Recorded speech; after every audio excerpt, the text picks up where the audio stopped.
recognize the member for Nipissing. Thank you. Good afternoon, Speaker. I've got several letters from North Bay organizations, businesses. The first I'd like to, but first I would like to launch in with. I think it's important that we get to $15 an hour. I don't even think that that's even in the debate. I think it's the timing, Speaker. So when you see the letters I have from our businesses in North Bay, they agree with that philosophy that it's just too soon. It's happening too quickly. Ron Plastics, it's a long-time company, been there as long as I can remember in North Bay.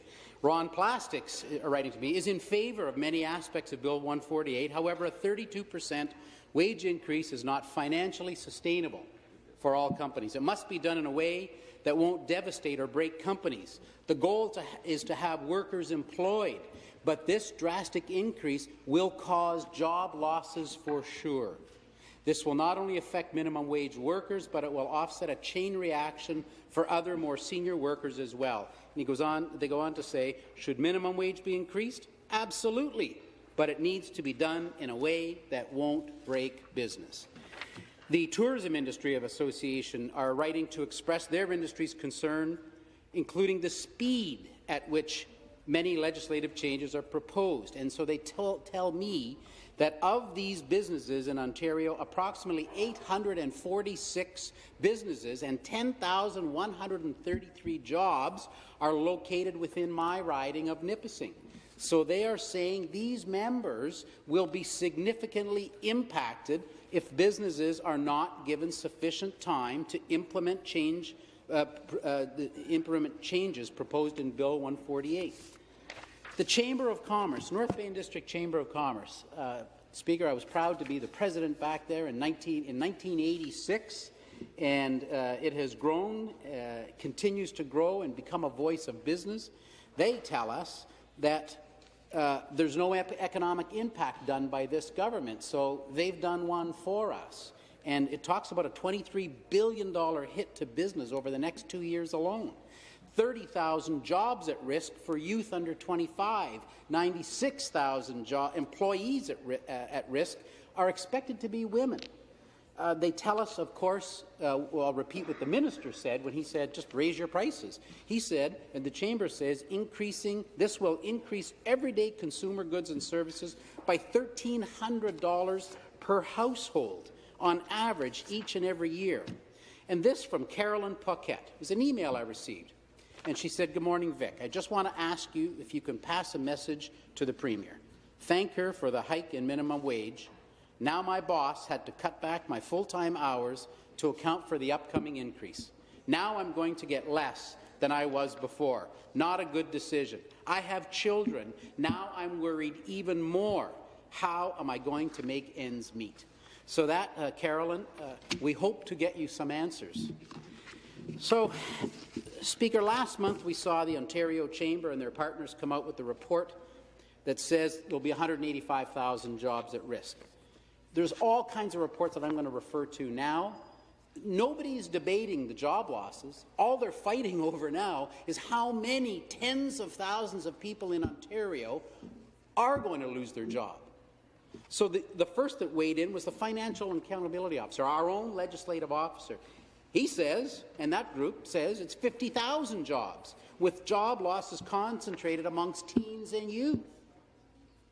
He says, quoting, there is evidence to suggest that the job losses could be larger than his estimate and increase in both, again, quote, larger and more rapid than past experience, providing business with a greater incentive to reduce costs more aggressively.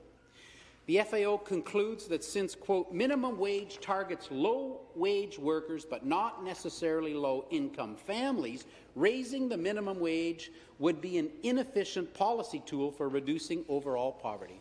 Speaker, the Fraser Institute came out with their bulletin, Ontario Enters Uncharted Waters, and they suggest a rapid increase will have harmful, unintended consequences. We pass a threshold, Speaker, and they talk about North Bay, as a matter of fact, as one community mentioned by name that will be particularly hard hit. TD Economics, they published their economic assessment, which forecasts, quote, a net reduction in jobs around 80 to 90,000 positions by the end of the decade.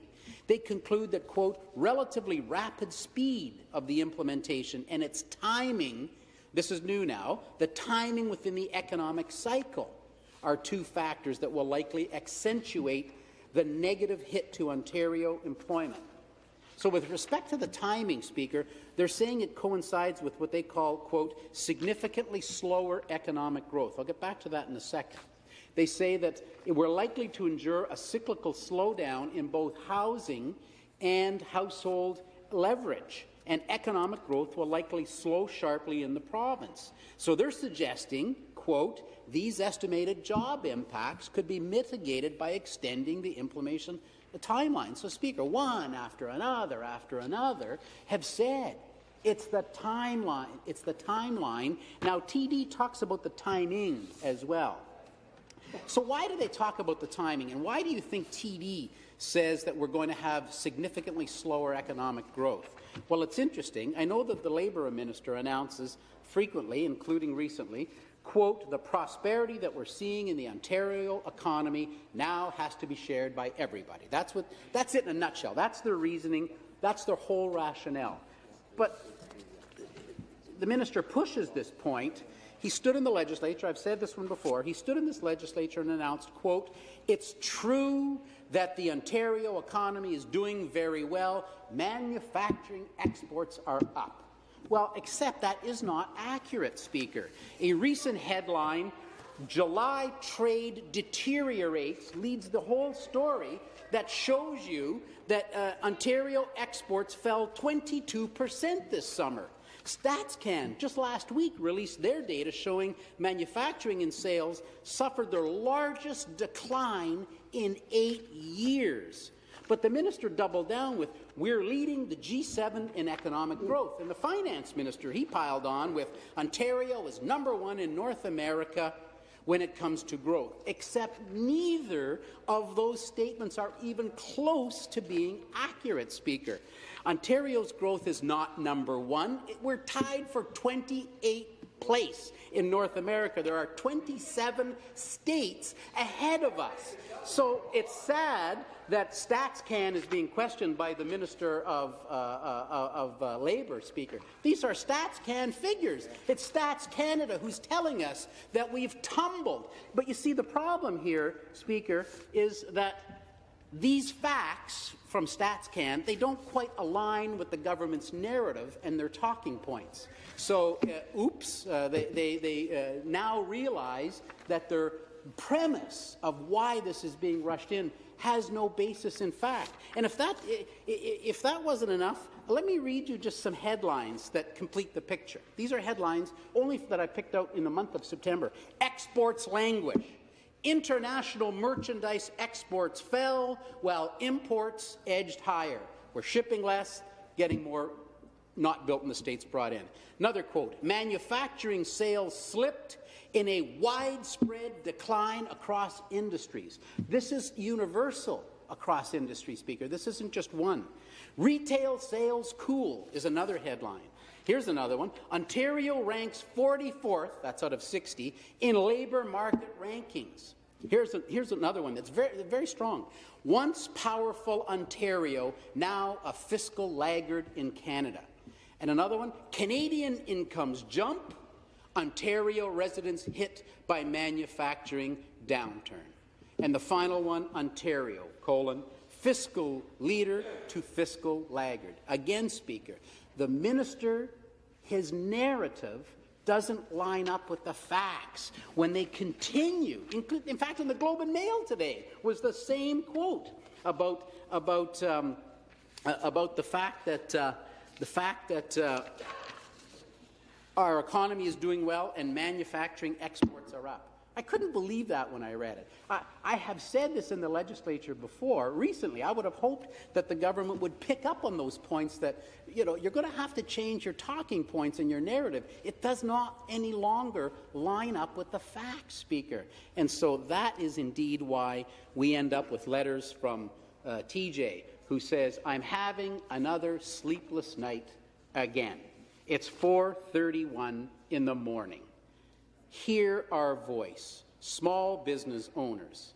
And if you plan to be fair, then be fair to everyone.